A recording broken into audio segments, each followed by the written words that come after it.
പ്രിയപ്പെട്ട സഹോദരി സഹോദരന്മാരെ, ഞങ്ങൾ നിങ്ങൾക്കായി ഒരു സദ്വാർത്തയുമായിട്ടാണ് വന്നിട്ടുള്ളത്.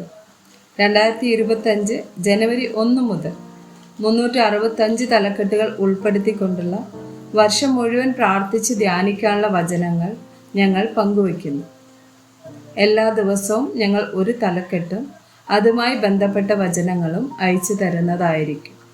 വചനങ്ങൾ കേട്ട് ധ്യാനിച്ച് അനുഗ്രഹം പ്രാപിക്കാൻ ഞാൻ നിങ്ങളെ പ്രോത്സാഹിപ്പിക്കുകയാണ്.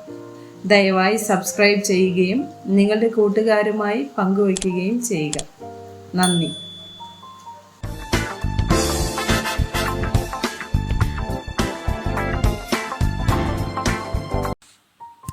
ദിവസം 241. അവസരം. എഫേസ്യർ 5, 15, 16 വചനങ്ങൾ.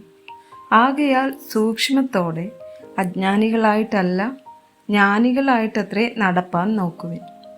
ഇത് ദുഷ്കാലമാകയാൽ സമയം തക്കത്തിൽ ഉപയോഗിച്ചു കൊള്ളുവിൻ. കൊളോസിയർ 4, വചനം 5. സമയം തക്കത്തിൽ ഉപയോഗിച്ചുകൊണ്ട് പുറത്തുള്ളവരോട് ജ്ഞാനത്തോടെ പെരുമാറുവിൻ. ഗലാത്യർ 6, വചനം 10. ആകയാൽ അവസരം കിട്ടും പോലെ നാം എല്ലാവർക്കും, വിശേഷാൽ സഹവിശ്വാസികൾക്കും നന്മ ചെയ്യുക. സഭാപ്രസംഗി 3, വചനം 1. എല്ലാറ്റിനും ഒരു സമയമുണ്ട്.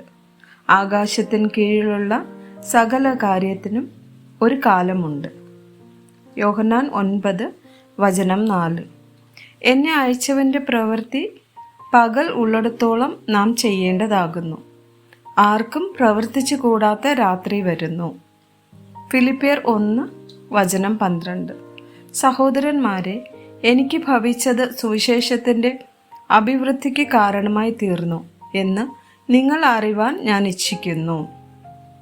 യാക്കോബ് 1, 2, 3 വചനങ്ങൾ. എൻ്റെ സഹോദരന്മാരെ, നിങ്ങൾ വിവിധ പരീക്ഷകളിൽ അകപ്പെടുമ്പോൾ നിങ്ങളുടെ വിശ്വാസത്തിൻ്റെ പരിശോധന സ്ഥിരത ഉളവാക്കുന്നു എന്ന് അറിഞ്ഞ് അത് അശേഷം സന്തോഷം എന്നെണ്ണുവിൻ. ആമേൻ.